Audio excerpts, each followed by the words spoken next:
cuál es la verdad.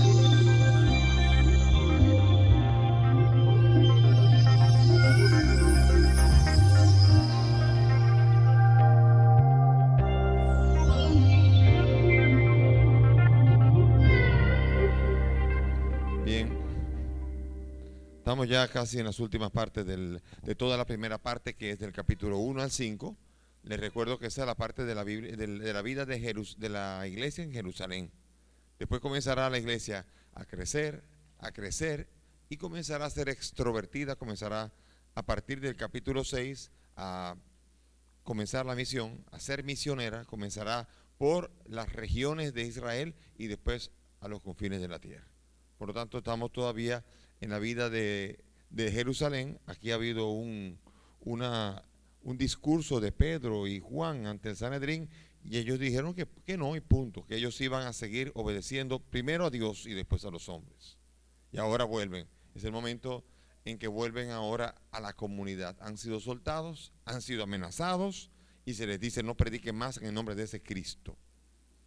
No nos pasa mucho eso a veces, que a veces nos resulta que hay situaciones más cómodas en las que casi podemos ser tentados a no seguir predicando de Cristo porque nos puede traer problemas.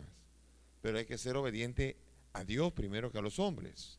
Eso no quita obediencia a las autoridades. Estamos hablando en cuanto a la moción. Cuidado ahora, porque hay mucha gente que aquí se agarra de esto para decir: el obispo dice eso, a mí no me importa, hay que obedecer a Dios primero que a los hombres. Eso no es así.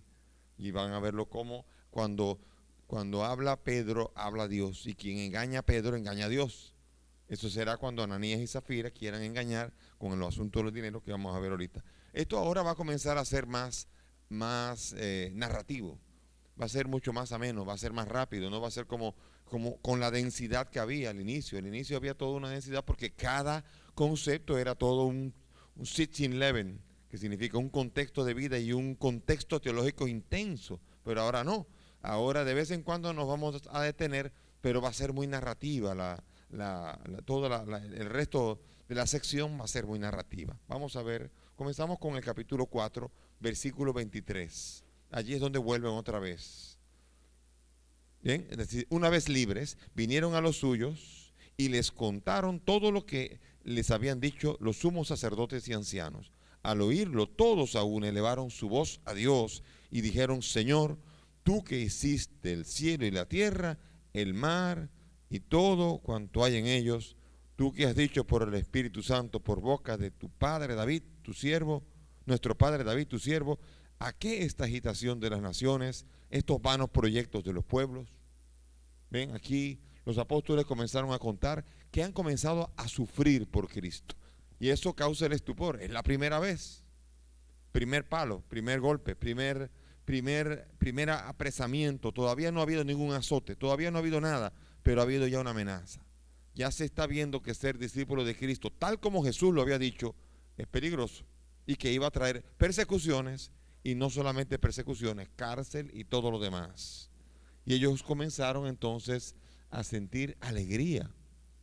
Elevaron una voz al cielo. Generó, el hecho de que sufrieron generó una alabanza. Parecería un poco loco, ¿no? ¿Verdad? Cuando uno le dice, si un hijo le llega a la madre diciendo: padre, madre, yo comencé ahora por ser fiel a Cristo, ahora me están amenazando. Hijo mío, no te metas en líos, ¿verdad? Eso es lo primero que uno diría. Pero aquí la comunidad dice: bendito sea Dios. O sea, la alegría de ser discípulo de Cristo implica aquí también la alegría de lo que comporta, que son las persecuciones por ser fiel al Señor. El Señor es soberano de todo. Señor, tú hiciste el cielo y la tierra.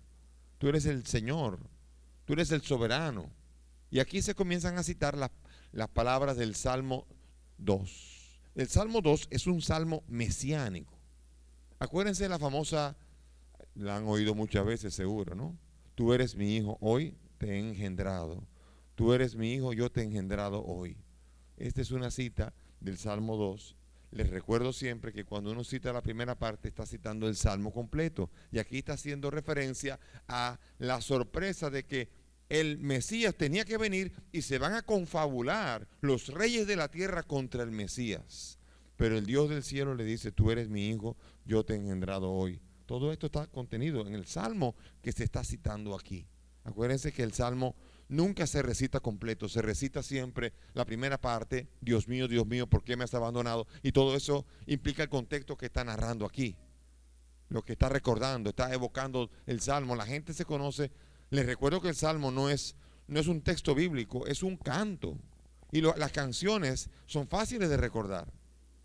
Cuando uno dice alabaré, alabaré, y uno dice, sí, ya Juan vio el número. Todo eso le viene a uno porque se conoce la canción. Los salmos son oraciones y cantos. Por lo tanto, decir la primera parte es decirlo todo.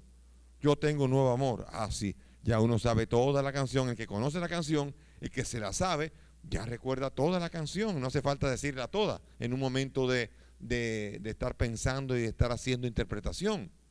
Y aquí se citan estas palabras. ¿A qué esta agitación de las naciones, estos vanos proyectos de los pueblos? Se han presentado los reyes de la tierra y los magistrados y se han aliado contra el Señor y contra su ungido. Aquí están interpretando y están entendiendo que ha habido una confabulación, y la confabulación está clara. ¿Quiénes son? Herodes y Poncio Pilato. Herodes, que es el Herodes Antipas, que es el tetrarca de Galilea y de Perea, y también Poncio Pilato, que es el gobernador de la provincia de Judea. Ellos dos se han aliado, y este pasaje tiene una interpretación de que hay una asociación de malhechores. Se confabularon ellos dos. Reyes y magistrados se han unido contra el Dios ungido. Y esta alianza está presentada en el Evangelio de San Lucas. Lucas 23, del 7 al 12. ¿Se acuerdan en un momento en donde cuando le presentan a Pilato a Jesús y le dice Galilea? No, esa no es jurisdicción mía. Llévensela a Herodes. Y llevaron a Herodes.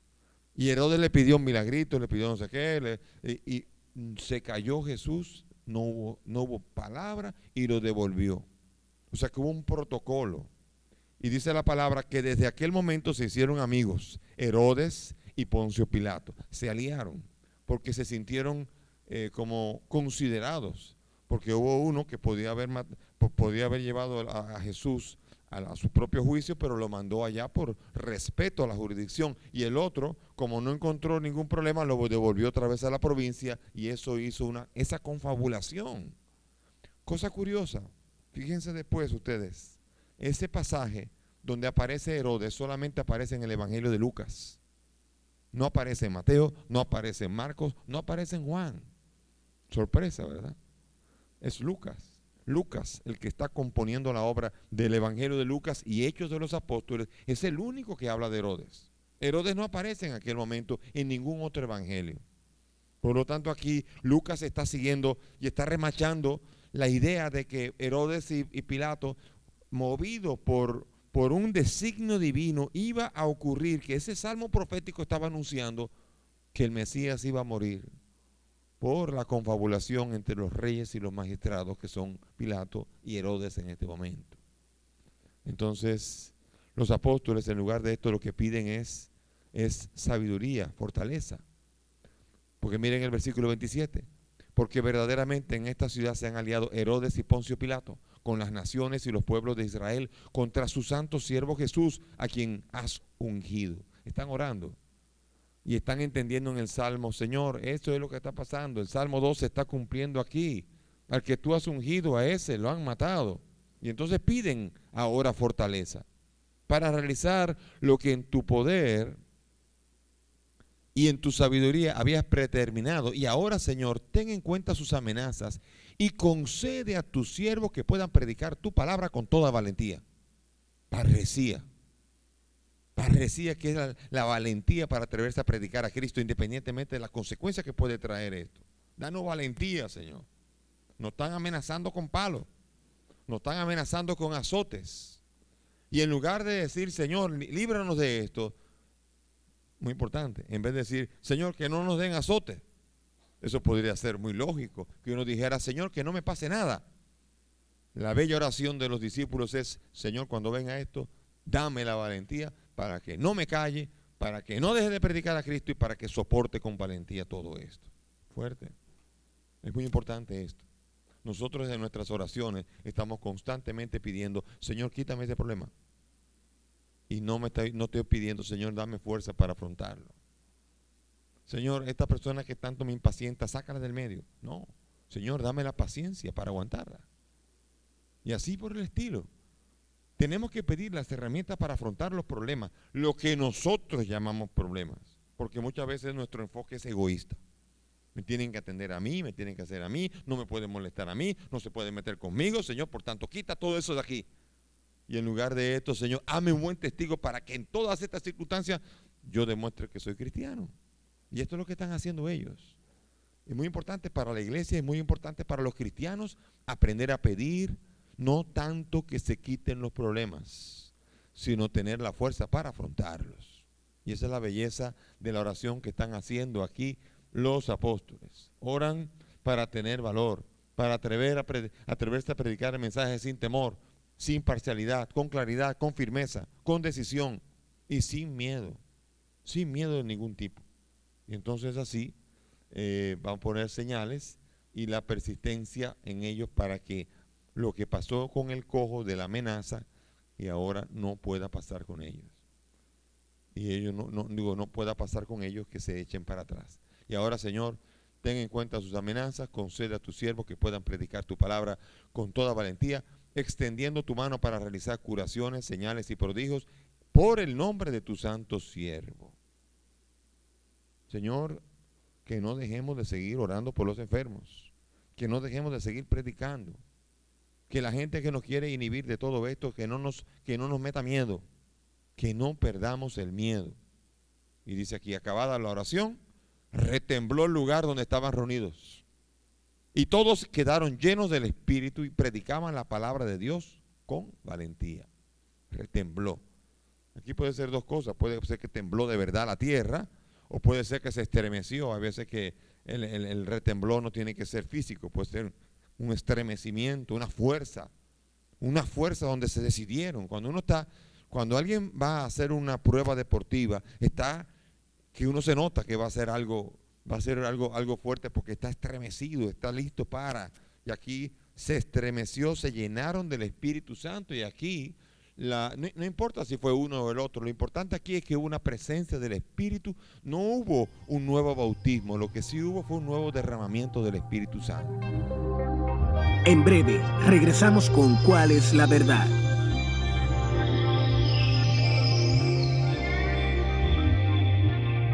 Este pasaje, que es el capítulo 4, del 32 al 37, pretende poner en contraste en la comunidad problemas y virtudes. Este pasaje va a poner, después de la presentación del pasaje, va a haber un elemento positivo que va a ser Bernabé.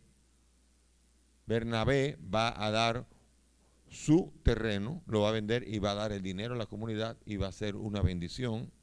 Y va a haber el famoso episodio negativo de Ananías y Zafira, que van a vender el terreno, pero se van a quedar con una parte, le van a cobrar peaje a Dios y va a haber problemas. Y entonces la vida comunitaria que va a ser descrita aquí, después va a estar contrastada por actitudes positivas y actitudes negativas dentro de la misma comunidad. Vamos a comenzar entonces, ¿cómo vivían en la comunidad? La multitud de los creyentes, miren, esto es una frase muy linda. La multitud de los creyentes no tenía sino un solo corazón y una sola alma. Nadie llamaba suyos a sus bienes, sino que todo era en común entre ellos.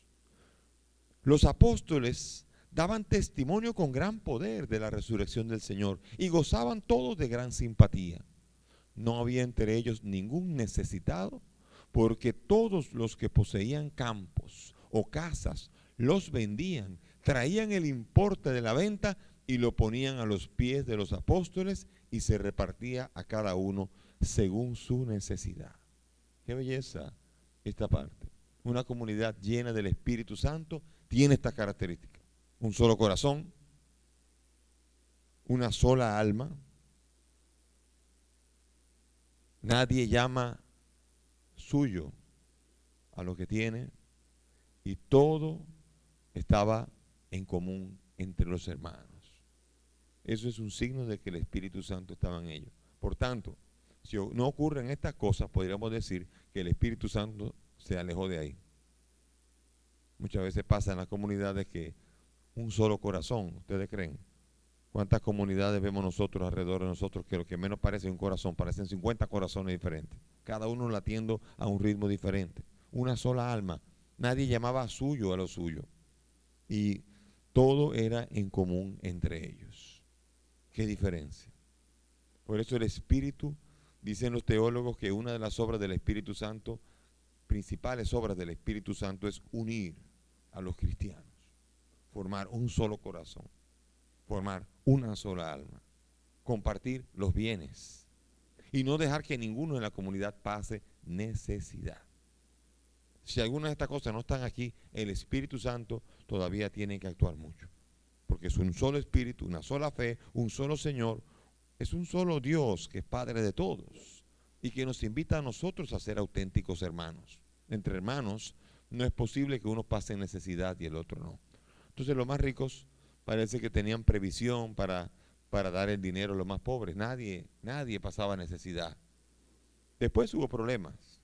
Y no uno solo, no solamente Ananías y Zafira. Hubo más problemas. En este capítulo, en el que va a ser el 5 de Ananías y Zafira, será el 5. Allí hubo ese problema. Pero en el capítulo después, más adelante, en el 7, en el 8, en el 6, va a haber la institución de los diáconos. ¿Por qué? Porque habían unas viudas que se quejaban de otras viudas. Había un momento en donde las viudas judías les atendían muy bien y las viudas griegas las dejaban de lado y tuvieron que establecer los diáconos para que tuvieran la capacidad de ser instrumentos de caridad para que todas las viudas recibieran lo mismo. ¿Ven? O sea que no todo era así, no todo era tan. Nosotros hemos idealizado la primera fase de la comunidad, pero no todo era así, no todo era tan fácil. Recuerden que la vida de los apóstoles no fue así y parece que tampoco está siendo así la comunidad de los primeros cristianos. Capítulo 11, versículo 28, vino una gran hambruna. Agabo, uno de los profetas, movido por el Espíritu, se levantó y profetizó que vendría una gran hambre sobre toda la tierra, que hubo en tiempo de Claudio. ¿Qué hubo? ¿Por qué que hubo? Que hubo porque Claudio fue emperador del 41 al 56 después de Cristo. Ese fue Claudio. ¿Cuándo escribió Lucas el Evangelio? Entre el 70 y el 80, o sea que ya la hubo. De hecho, el historiador Flavio Josefo dice que fue esa hambruna del 46 al 48 por allí. En esa época hubo una hambre enorme. Y parece que esa hambre enorme afectó a los cristianos de Jerusalén. Y no solamente a los cristianos de Jerusalén. Los cristianos de Jerusalén se volvieron una comunidad pobre. De tal manera que dependieron de las donaciones de los demás. ¿Se acuerdan? Primera de Corintios 16, 5. Pablo habla de que había que recoger a los pobres de Jerusalén, porque Jerusalén ya se había vuelto pobre.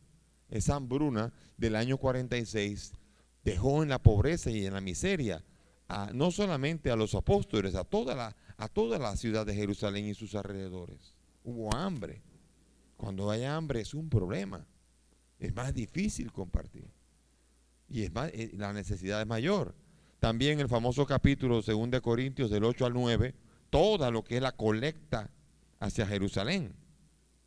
Esa colecta, léanlo también, es interesante, esa colecta, todos esos 2 capítulos que narran cómo Pablo cuando iba predicando en los años 50, acuérdense que Corintios, la primera y segunda de Corintios fue escrita en los años 50-51. Ya el hambre estaba en plena ebullición. Los de Jerusalén estaban recién estrenando el hambre. Y Pablo se había decidido salir de Jerusalén a buscar colectas para llevar a los pobres de Jerusalén. Él era de Antioquía, pero siempre pensó en la iglesia madre. Como también ahora nuestra iglesia también tiene el óvulo de San Pedro, que no es tanto para para sostener a Pedro, sino para que Pedro pueda, el Papa, pueda dar inicio a misiones. Y esa cada recogida del año del óvulo de San Pedro, que pasamos la colecta aquí y en todas las parroquias del mundo, abren siempre por lo menos 2 misiones en el mundo entero, sobre todo en África, en Asia y en Sudamérica. Así que todavía ese concepto de colecta para que la iglesia madre tenga los recursos para poder seguir la misión sigue en pie. Pero todo esto quiere decir que la comunidad de Jerusalén pasaba su trabajo. No era todo color de rosa, no todo fue bello, no todo fue color rosado. Pero a pesar de esto, los discípulos daban testimonio. ¿Qué dice aquí? Dice que daban testimonio con gran poder de la resurrección de Jesucristo. ¿Por qué? Porque eran los testigos. ¿Por qué más? Porque habían recibido el Espíritu Santo. ¿Y por qué más? Porque habían sido encomendados para ser las columnas de la fe. Los apóstoles son las columnas.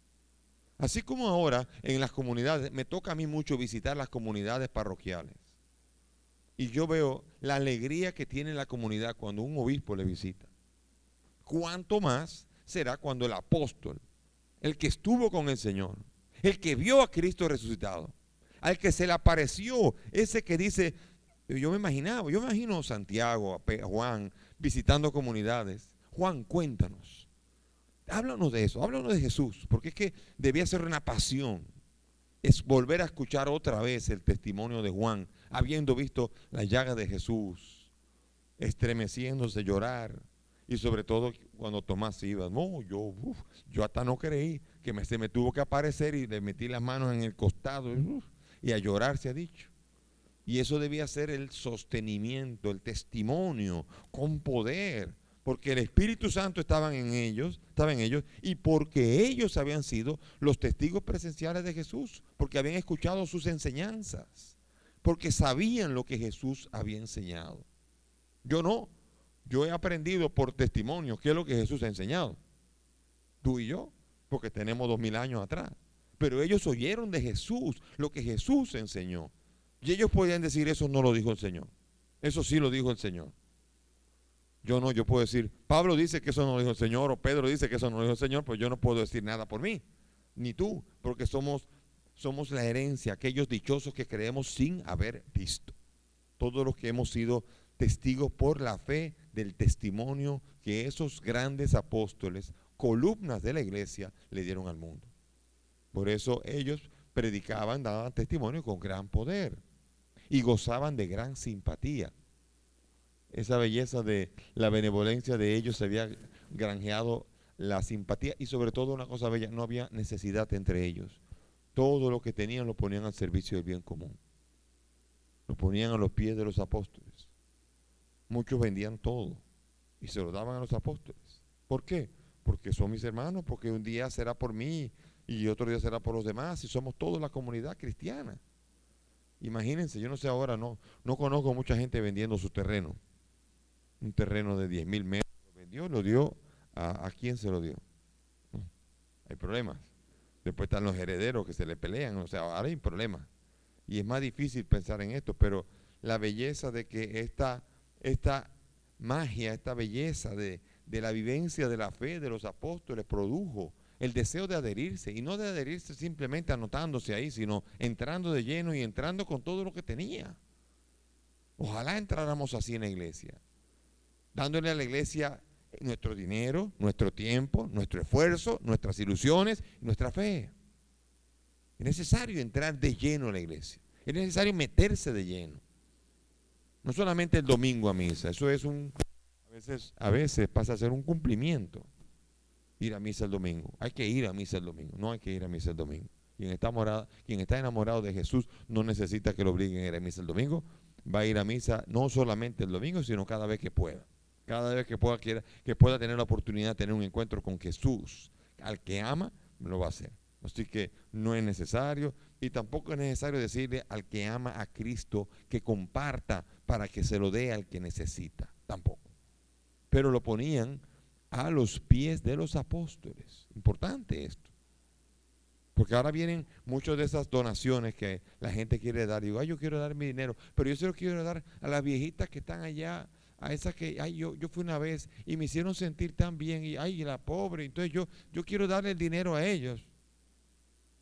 Y a lo mejor el obispo está pasando más trabajo con un problema que no sabe cómo resolver allá, pero quieren para las viejitas que están allá, que ya tienen previsto para ellos lo que sea.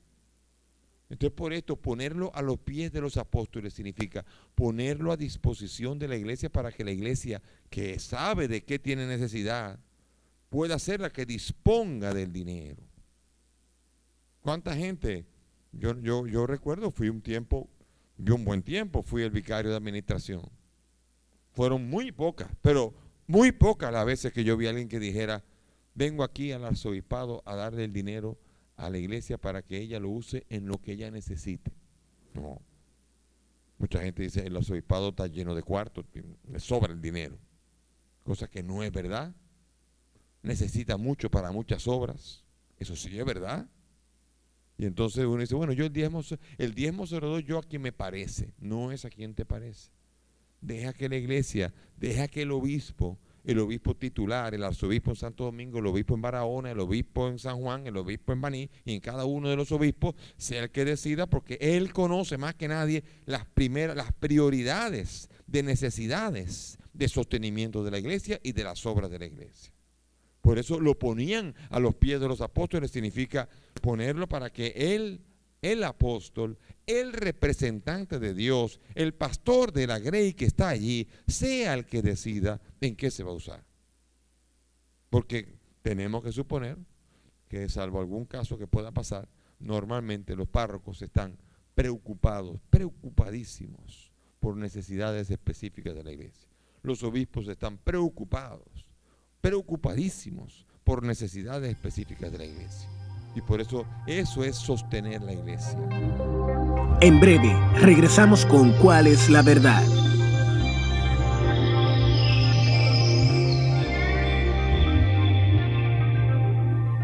Comienza entonces la primera parte. Bernabé. Comienza Bernabé, y este Bernabé especial, hombre particular, saben que después predicaría con Pablo. Bernabé entra aquí a la escena. Dice aquí, José, llamado por los apóstoles Bernabé, que significa hijo de la exhortación, levita y originario de Chipre, tenía un campo. Lo vendió y trajo el dinero y lo puso a los pies de los apóstoles. Bueno, ese ya aprendió. Ese lo puso a los pies de los apóstoles para que dijera. José resultó de estímulo para todos. Le llamaron Bernabé, que significa hijo de la consolación, hijo de la exhortación, hijo del ánimo, hijo de la fortaleza. Él dio ánimo. Cuando él dio el dinero, él fue particular, él animó a la iglesia, él vio que un campo completo lo vendió y lo dio. Y él era de Chipre, era un judío. O sea, primo de Marcos.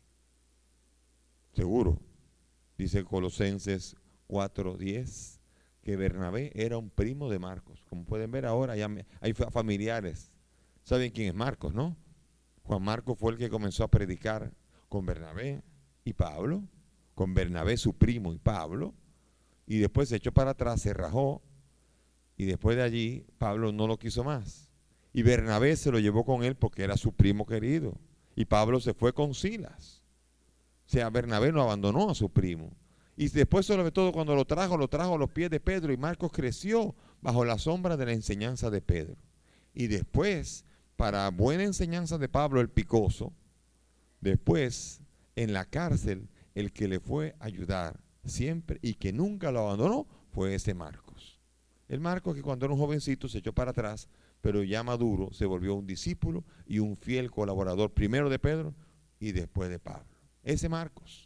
Él era primo de Marcos, como dice Colosenses 4:10, y la mamá de Marcos vivía en Jerusalén. ¿Y cómo usted sabe eso? Eso lo dice en Hechos 12:12. O sea, él era primo, su familia vivía en Jerusalén. La mamá del primo vivía en Jerusalén. Y él aquí entregó todo como un ejemplo de la necesidad, de la generosidad. Y en la iglesia, qué difícil es eso. entregarlo todo, entregar un bien que vale. Hay gente que tiene un montón de dinero y le da una brega. Soltar 100 pesos, 1000 pesos, pareciera como si fuera el padre Villini, si suelta 2000 pesos. Se le arranca casi un pedazo de corazón cuando da 2000 pesos. Una persona que le sobra, que tiene más de lo que puede vivir para toda la vida. Y tiene cada vez más dificultad para ser generoso, para responder a la moción del Espíritu Santo de entrar en el camino de la iglesia y conocer el camino de la iglesia y entrar en la dinámica de la fraternidad. Bernabé vendió, lo puso a los pies de los apóstoles y fue un motivo de ánimo y de consolación para toda la iglesia, ver cómo se adhería. No solamente esto, después Dios lo llamó a las misiones. Y Bernabé, San Bernabé, es un personaje fundamental en los inicios de la vida de la iglesia. Y todo comenzó cuando se adhirió, cuando vendió el terreno y lo entregó a los pies de los apóstoles. Pero vino el otro caso. Vamos a pasar al capítulo 5, porque en el capítulo 5 está presentado el caso negativo Ananías y Zafira. Ahí parece una novela. Eso va a ser un libro aquí, Ananías y Zafira. Vamos a ver qué dice. La historia de Ananías se parece un poco a sería para Hechos de los Apóstoles como la historia de Acán para Josué. ¿Qué estoy diciendo? Josué, en el capítulo 7, el libro de Josué, en el capítulo 7, aparece que estaban combatiendo contra el ejército de Ai, el victorioso, el invicto. Ejército de repente combatió y perdió. Voy a hacer rápido resumen de ese capítulo. Entonces comenzaron a interrogarse qué fue lo que pasó. Y Josué hizo una oración. Dijo: Señor, ¿qué hemos hecho? Hemos fallado. Hemos tenido un problema. Y Yahvé chivateó. Y Yahvé chivateó y dijo: ajá, Acán se guardó un chin del dinero. Se cogió un dinerito, había un botín que no le pertenecía y se lo cogió. Mientras estaban peleando los demás, él fue, encontró una cosita muy bonita, se la llevó. Y en esa idolatría eso causó la ruina del ejército. Y entonces descubren al culpable y Acán entonces lo jondean, lo apedrean y lo matan. Esa es la historia en resumen de lo que es el capítulo 7 de Josué. Y aquí parece como una especie de comparación, muy parecido aquí. Y aquí el problema no está en tener dinero, el problema no está en que hay que darlo todo, el problema está en engañar. Porque aquí esa va a ser la clave importante del episodio de Ananías y Zafira. Ellos son libres, ellos van a vender un terreno. Y ellos son libres, ellos pueden decir: mire, me lo voy a vender y me quedo yo con él. Bien. Yo lo voy a vender y le voy a dar la mitad. La mitad. O me quedo con el 90%. Haga lo que usted quiera con el dinero, es suyo. Ahora, no diga a la comunidad: vendí el terreno y aquí está el valor del terreno y usted se guardó un chin aquí porque usted es un mentiroso y usted no está mintiendo a Pedro, está mintiendo a Dios, a la comunidad y al Espíritu Santo. Y quiero que lo entiendan así para que no comiencen a pensar que ahora aquí, porque aquí, créanmelo, más de un pastor de alguna denominación usa ese pasaje para amenazar que el que no dé cuarto le va a pasar lo mismo que a ellos. Cuidado con eso, porque no es así. Usted es libre. Y Pablo mismo en 2 Corintios 8 va a decir: quien quiera dar, que dé de corazón, porque Dios ama al que da con libertad y alegría de corazón, pero que dé de buena gana, pero que no engañe. Y ese es el punto importante de la transparencia dentro de una vida comunitaria. Vamos a leer este pasaje que es interesante aquí. Un hombre llamado Ananías, de acuerdo con su mujer Zafira, se pusieron de acuerdo. Porque a veces pasa que uno planea y el otro no. La mujer podía no saber nada, pero se pusieron de acuerdo. Zafira, una noche ahí durmiendo: vieja, ¿qué tú crees? Eso vale mucho cuarto. Yo creo que con con un 80% ellos ya está bien, pero vamos a quedarnos con una parte. Está bien, viejo, vamos a hacerlo. O sea, eso fue de acuerdo, eso fue, acordaron. O sea, que no podía alegar ninguno que no sabía. Los dos se pusieron de acuerdo y lo puso así para que nadie pueda decir que alegaba ignorancia respecto de esto. Se pusieron de acuerdo con su mujer y vendió una propiedad. Y se quedó con una parte del precio, sabiéndolo también su mujer, para que no diga, se volvió a repetir y a remachar. Sabiéndolo también su mujer, la otra parte la trajo y la puso a los pies de los apóstoles. Cuando usted lo pone a los pies de los apóstoles significa, vendí un terreno, todo es suyo. Porque usted si no, en la comunidad tenía que aclarar. La mitad se lo doy aquí, como es libre, como hizo Zaqueo. Zaqueo dijo la mitad de los, él tomó la decisión. La mitad de los bienes, Jesús no le dijo, no le dio una norma, no le dio un papelito diciendo, mira, aquí está el protocolo, hay que seguir eso. No le dijo eso, es libre la persona. Y él confesó libremente lo que pensaba hacer y lo hizo y Jesús se alegró con eso. Si usted quiere decir lo que yo vendí, quiero darle la mitad al Señor, déselo. Pero eso sí, no diga que se lo va a dar todo y después se guarda una parte porque ahí hay un problema serio que es de idolatría con el dinero con el que usted no le pertenece. Y peor, que le pertenece al Señor, al que usted dice que le ha entregado eso. Y se gana una fama delante de la comunidad. Delante de la comunidad dicen, oh, Juanito sí es generoso. A ese hay que nombrarlo encargado, presbítero, porque ese sí fue generoso. Cuentazo que fue generoso. Cuente bien, chequee bien, vamos a hacer auditoría y verá que mentira. Ese es el lío. Aquí se pusieron de acuerdo, Ananías y Zafira, vendieron y se lo pusieron a los pies de los apóstoles. Ay, como ustedes pueden ver ya, la iglesia no es perfecta. La iglesia tiene problemas desde los inicios. Yo no sé por qué la gente se escandaliza de que la realidad humana esté siempre presente. Aún movida por el Espíritu Santo, la iglesia, los hombres somos los hombres, los seres humanos somos los seres humanos. Y el día que pretendamos que ser ángeles, ese día la iglesia dejó de ser iglesia y será una asamblea de ángeles. Somos seres humanos que tenemos que buscar lo mejor, que tenemos que buscar la mayor transparencia posible, pero no podemos pretender que las cosas pasen sin que al final de cuentas el Dios que lo sabe todo nos saque todo a relucir. Dos miembros de la comunidad venden su terreno, retienen una parte, esto era el derecho, pero se lo presentaron a los apóstoles como si lo hubieran dado todo. Sigue la trama. Pedro le dijo, Ananías, ¿cómo es que Satanás llenó tu corazón para mentir al Espíritu Santo y quedarte con parte del precio del campo? ¿Ven? Parece que Pedro también participa como Jesús de un conocimiento del corazón. Aquí Pedro parece ya un seguidor de Jesús de verdad. ¿Te acuerdas que Jesús sabía quién lo iba a negar? Dice, ya Jesús sabía quién lo iba a negar desde el principio. Y aquí Pedro ya sabía que era un habladorazo ese Ananías que estaba viniendo con mentira. Y a Judas se le metió Satanás dentro. Y él dice, a Ananías se le metió a Satanás dentro. Porque para pretender mentir a la iglesia, para pretender mentir al Espíritu Santo, tiene que tener a Satanás dentro por lo menos. Como le pasó a Judas. Mentir, simular, estar allí, comiendo la cena del Señor, dejándose lavar los pies, todo. Judas estaba allí simulando. Y dice que Satanás se le metió dentro. Y cuando le dio un pedazo de pan, salió huyendo. No pudo más. Y fue a hacer lo que tenía que hacer. Y así también aquí. Pedro conoce que hay mentira. Y Pedro participa de ese conocimiento de Dios y sabe que Ananías está mintiendo.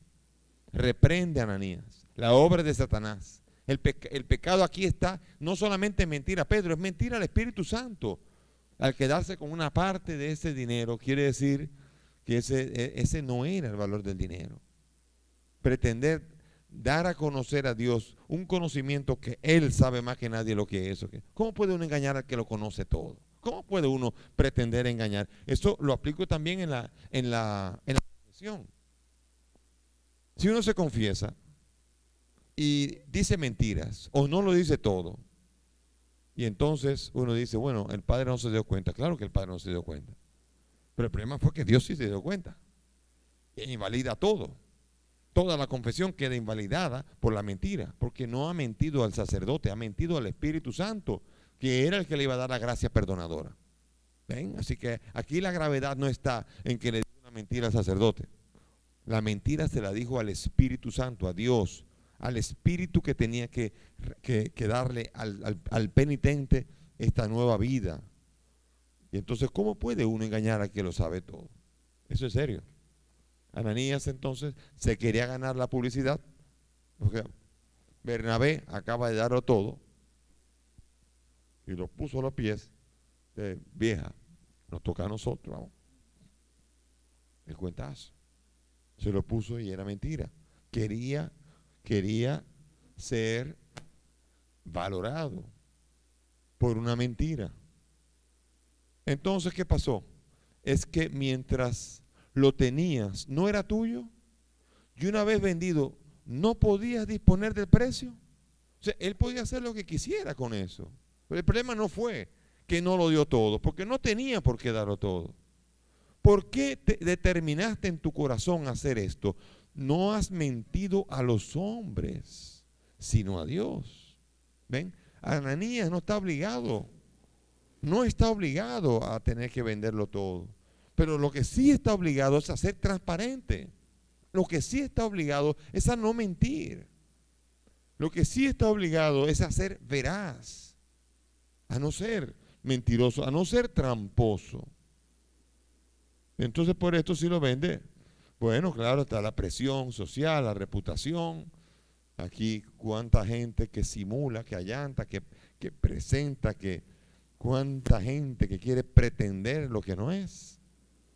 Cuánta gente que pretende en la iglesia dar lo que no ha dado. Cuánta gente, pasa mucho que incluso hay gente que le da vergüenza el billetico de 20 pesos que da. Ustedes no se imaginan los que pobres que tienen que recoger la colecta. Ese 20 pesos engurruñado, escondido para que nadie vea que está dando 20 pesos. Y él lo da con toda una... y a veces pasan cosas así. Dios conoce todo. No podemos engañar. Si usted va a dar 20 pesos porque no tiene más, délo, con dignidad, y délo. Ahora, si usted va a dar una cantidad muy grande, hágalo en silencio, porque entonces usted así ayuda, como dice Jesús, a que en lo secreto usted no sea alabado, sino que sea Dios el que lo ve en lo secreto. En breve, regresamos con ¿Cuál es la verdad?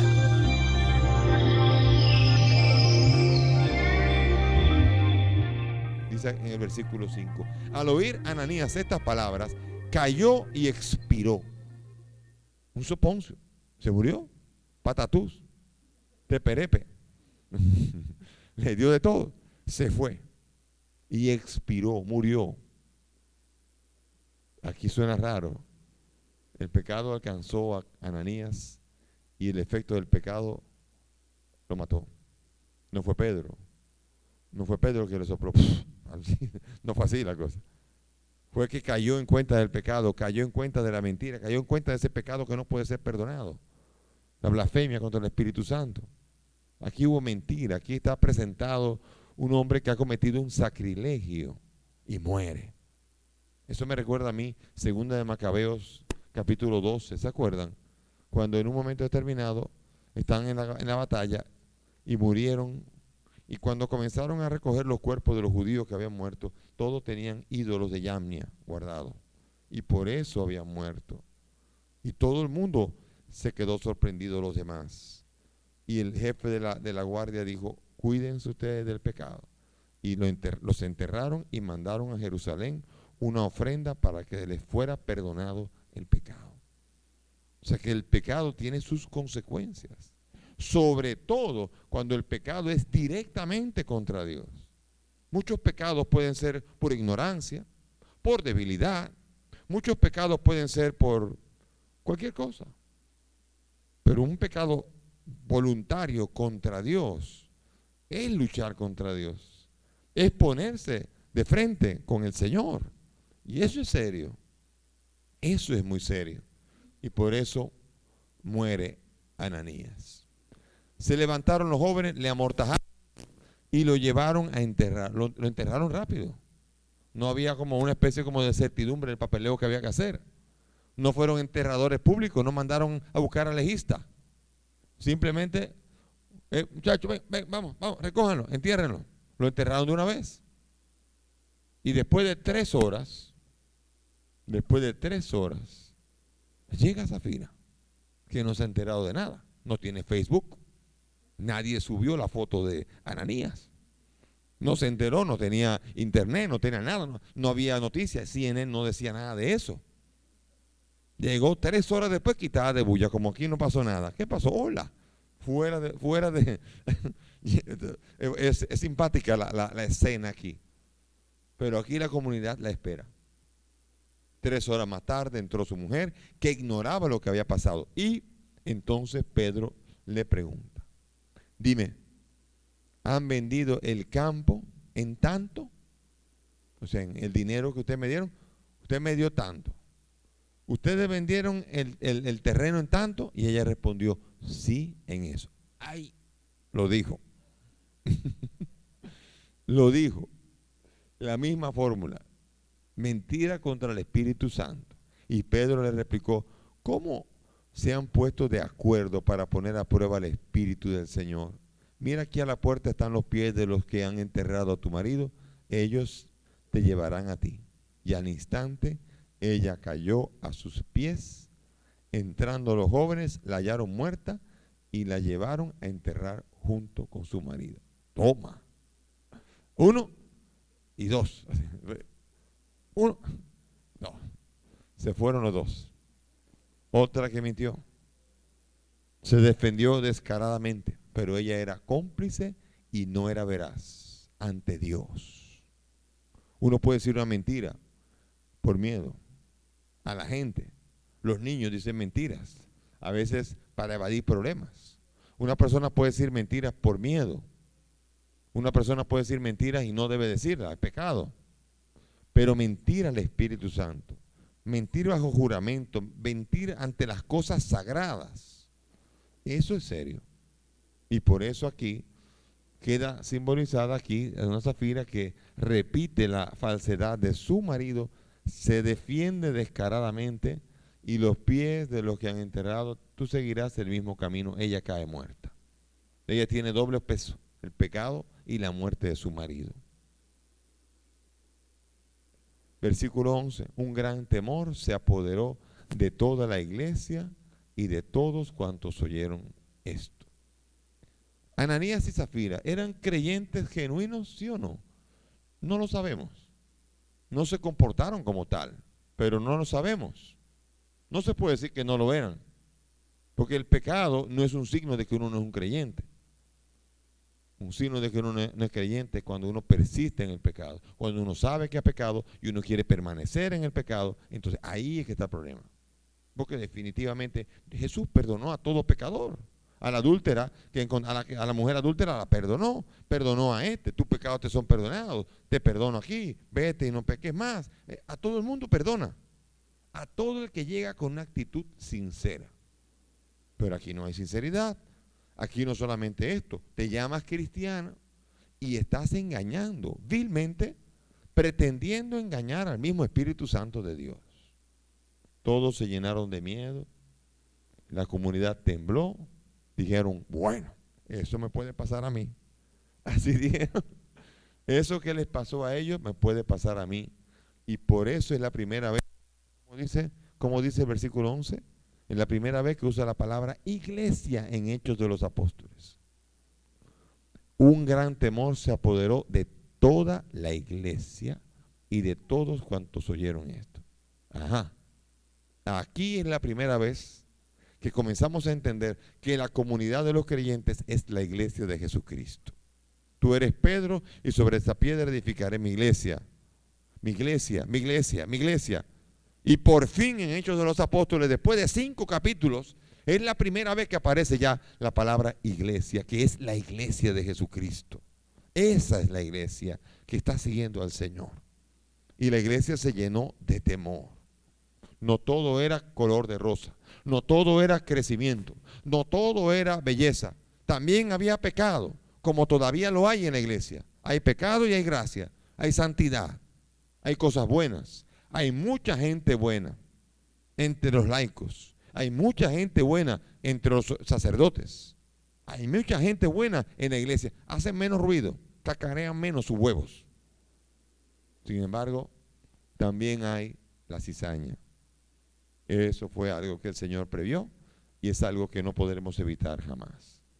Y la iglesia aquí finaliza con unas señales específicas. A pesar de eso, la iglesia se movía por la fuerza que tenía. Hay una última descripción aquí de la iglesia, una iglesia superpoderosa, una iglesia llena del Espíritu, una iglesia que puede dar muchos signos porque el Espíritu Santo está en ella. Este pasaje que vamos a leer ahora es una perspectiva de la iglesia, ¿cómo era?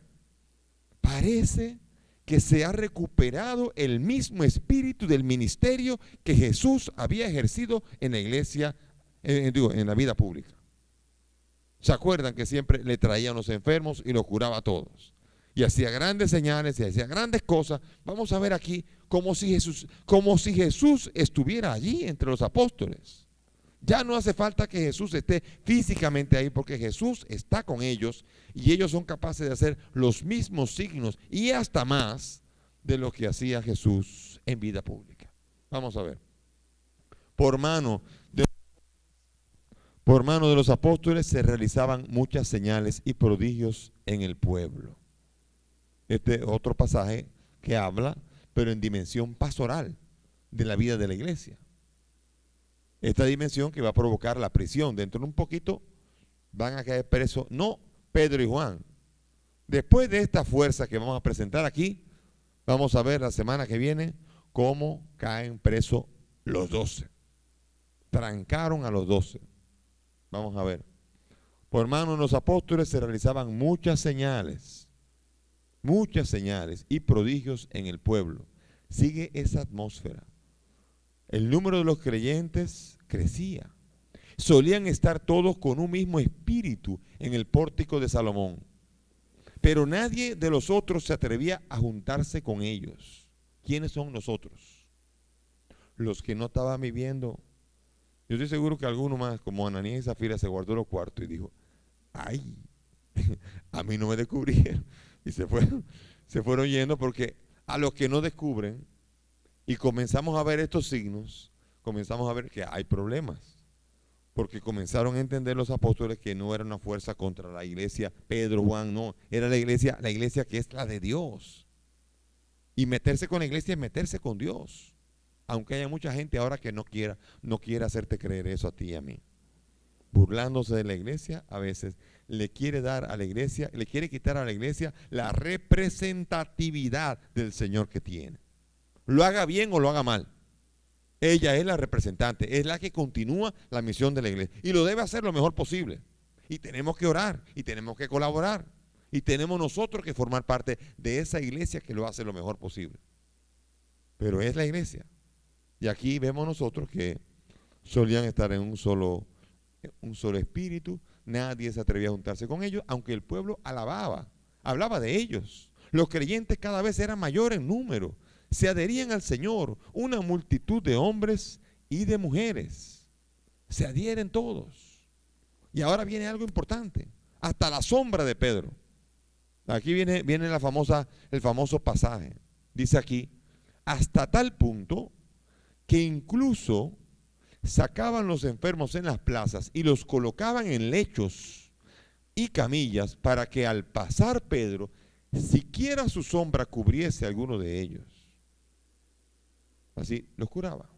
También acudía la multitud de las ciudades vecinas de Jerusalén, trayendo enfermos y atormentados por espíritus inmundos, y todos eran curados. Aquí estamos viendo la prolongación de la misión de Jesús. Y Pedro aquí curaba nada más que pasaba. Pedro es un instrumento. Como lo es también el manto de Jesús. ¿Se acuerdan el famoso manto de Jesús? ¿Quién curó, Jesús o el manto? Fue Jesús. El manto fue el punto de contacto en la fe. El punto de contacto de la fe fue el manto. Y el punto de contacto de la fe es la sombra de Pedro. ¿Quién es el que cura? ¿Pedro o la sombra? Ninguno. Jesús. ¿Quién es que cura? ¿El manto o Jesús? Jesús. Ahora, la fe es la que permite hacer actos de encontrar en objetos, puntos de contacto en los cuales encontramos la fuerza de Dios. De allí vienen las reliquias. Las reliquias vienen de personas que fueron santas. Y en recuerdo de la santidad de esas personas, de esa fidelidad que tuvieron con Cristo, el contacto con estas reliquias produce un acto de fe que ayuda a las personas a recibir bendiciones a través de esas famosas reliquias. Eso es muy hermoso, porque aquí vemos nosotros que cuando uno dice, ¿y dónde está lo de las reliquias? ¿Dónde está esto? Fíjense otra reliquia más para terminar ya. Hechos 19, versículo 11. Dice, Dios obraba por medio de Pablo milagros no comunes, de forma que bastaba aplicar a los enfermos los pañuelos o mandiles que había usado y se alejaban de ellos las enfermedades y salían los espíritus malos. ¿Quién era que sacaba los espíritus malos? ¿El manto? No. ¿Quién era que sacaba los espíritus malos? ¿Pablo? No. Pero Pablo, fiel siervo de Cristo, que motivaba al que veneraba, el modo en cómo Pablo había sido fiel a Cristo, tocaba ese pañuelo, ese mandil y recibía curación, recibía liberación. Punto de contacto en la fe. Llamamos nosotros reliquias. Lamento que no les guste a los hermanos separados que los santos, como Pablo y como Pedro y como todos los hombres de Dios, puedan sus objetos utilizados ser punto de contacto para que nosotros podamos recibir de Dios las bendiciones que quiere darnos.